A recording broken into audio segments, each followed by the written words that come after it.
My name is Tanya Tetlow. I'm a Tulane law professor specializing in domestic violence and violence against women generally. I'm from New Orleans, and I've taught here for 10 years. Before that, I was a federal prosecutor here in New Orleans.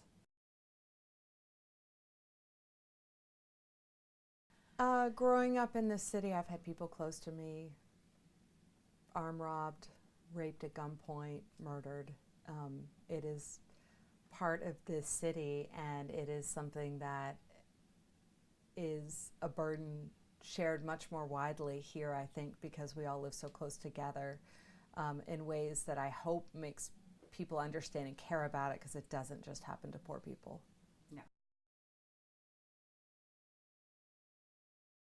I do have a gun. When a defendant I was prosecuting threatened to have me killed and try to put a hit out on me, the FBI lent me a gun, which did not particularly make me feel safer, but and I still do have it, but I have mixed feelings about it.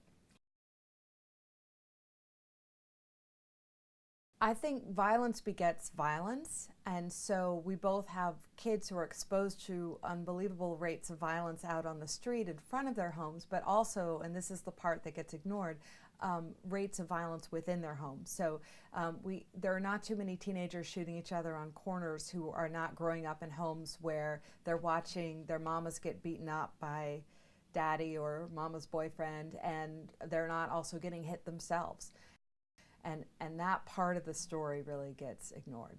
Louisiana has often been the #1 state for women murdered by men. So in domestic violence, you have the danger of the violence escalating to the point of murder is made a lot worse when somebody has the ability to access a gun, and it just makes it much quicker and easier. So I think that's generally true in this country. We have lots of issues of violence, but the thing that gives us this extraordinary murder rate is because we have so many guns available to so many people. So what might be an extraordinary crime of passion instead just takes half a second and the pull of a finger.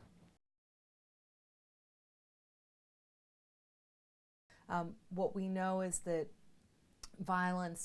witnessing domestic violence in the home in particular, literally changes the wiring of the brain in ways that may be permanent, are certainly pretty well ingrained by early childhood, and also literally changes the structure of DNA such that these kids are going to grow up with shorter life expectancies, more prone to chronic illness. It does damage in ways that we're only beginning to understand biologically and psychologically, and so we have to protect those kids.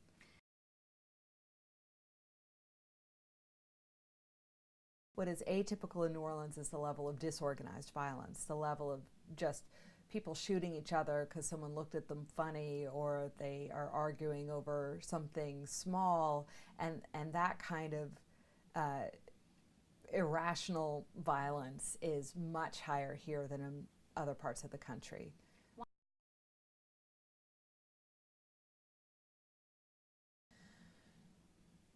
Well, I have a husband who's British, and he just can't even fathom how loose that they are and how prevalent guns are. There are gun laws that relate to domestic violence that are stronger than regular laws, but they just don't get enforced.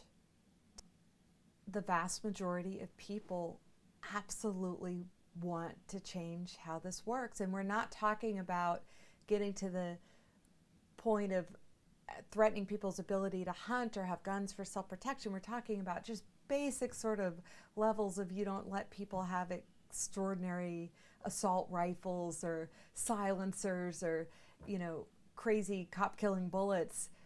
The obvious stuff, right? The clear, obvious, low-hanging fruit that the vast majority of people want to do, and somehow our structure of government is such that it's not happening.